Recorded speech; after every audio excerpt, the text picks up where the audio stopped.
এই ঈদে আমার দুইটা সিনেমা আপনারা জানেন যে আমার দুইটা সিনেমা আছে এই ঈদে। একটা হচ্ছে নীলচক্র, একটা হচ্ছে ইনসাফ।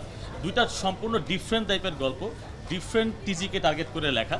এবং আমার মনে হয় যে আমি দুইটা গল্পের মাধ্যমেই মানুষকে যেই জিনিসটা আমি বলতে চাইছি সেটা বলার চেষ্টা করছি এবং পারছি বলতে। স্পেশালি প্ল্যান ছিল সিনেমার নামটাই ইউসুফ কর এবং হচ্ছে ইউসুফ বেস করে চিন্তা ভাবনা করা। বেশ কয়েকটা সিনেমা তো করলাম, দর্শকের অনেক ভালোবাসা পেয়েছি। দর্শক মোটামুটি আমার নামটা জানে তারা, এবং আমি রিয়েলাইজ করেছি যে আমার নাম শুনে অনেক দর্শক সিনেমা হলে দেখতে যায়। এটা আমার জন্য অনেক বড় একটা পাওয়া। সো আসলে এই পাওয়াটাই আমার প্রয়োজন ছিল। এখন নাম বা ক্রেডিট নিয়ে অতটা আমি টেনশন করি না। দর্শক আমাকে ভালোবাসতেছে, আমাকে চিনতেছে, আমার নাম শুনে যাচ্ছে, এইটাই আমার জন্য আসলে অনেক বড় একটা পাওয়া। আমাদের সিনেমা ইন্ডাস্ট্রিতে একটা বাজে পরিস্থিতি পার করতেছিল, এটা মানে বলা যায় পতনের দিকে ছিল।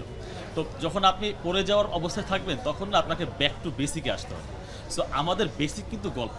আমাদের সিনেমা ইন্ডাস্ট্রিতে সেই শুরু থেকে রাজাক ববিদাদের টাইম থেকে যখন স্টার্ট হয়ে আসছে, তার আগে থেকে যখন সাদা কালোর যুগে যখন ছিল, তখন তো গল্পটাই প্রাধান্য পাইতো। তখন তো আসলে কেউ মেগা স্টার বা ওরকমভাবে কোনো স্টারের কারণে যে সিনেমা দেখতে যাবো এরকম তাদের প্ল্যান ছিল না।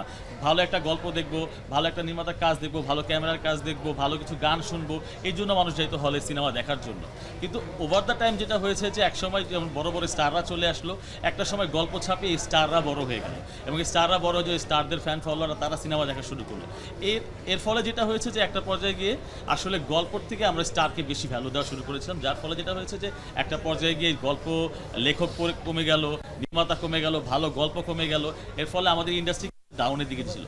এখন এখান থেকে আবার উত্তরণ করতে গেলে কিন্তু আমাদেরকে আবার সেই গল্পের জায়গায় ফিরতে হবে। তো সেই জায়গা থেকে আমি আসলে সবসময় আমি চেষ্টা করি পার্সোনালি যে আসলে মানুষকে কিছু একটা ভালো মেসেজ, ভালো গল্প সিনেমার মাধ্যমে উপর দেওয়ার চেষ্টা করি আর কি। তো এই ঈদে আমার দুইটা সিনেমা আপনারা জানেন যে আমার দুইটা সিনেমা আছে এই ঈদে। একটা হচ্ছে নীলচক্র, একটা হচ্ছে ইনসাফ। দুইটা সম্পূর্ণ ডিফারেন্ট টাইপের গল্প, ডিফারেন্ট টিজিকে টার্গেট করে লেখা।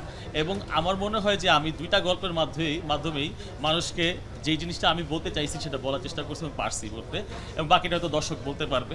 তো তবে এই যে মানুষের ভালোবাসা পাচ্ছি, মানুষ আসতেছে হলে সিনেমা দেখতেছে, আমি আশা করি যে এইটা আমাদেরকে যে উৎসাহ দিবে সেই উৎসাহ নিয়ে আমরা ভবিষ্যতে আরও ভালো ভালো গল্প উপহার দিতে পারবো। স্পেশালি প্ল্যান ছিল সিনেমার নামটাই ইউসুফ কর এবং হচ্ছে ইউসুফ বেস করে চিন্তা ভাবনা করা। কিন্তু তখন দাদা যখন আমার আইডিয়া শেয়ার করে, এবং আইডিয়াটা শেয়ার করার আইডিয়াটা নিয়ে আমি যখন কাজ করে মোটিভেট করে এটাকে যখন একটা গল্পের আকারে নিয়ে গেলাম, তখন দাদা নিজে থেকেই বললো, ভাই এটা তো আর ইউসুফ না, এটা তো ইনসাফের গল্প হয়ে গেছে, একটা ইনসাফের গল্প। তো সেখান থেকে কিন্তু ইউসুফ থেকে ইনসাফ হয়ে যাওয়া আসলে।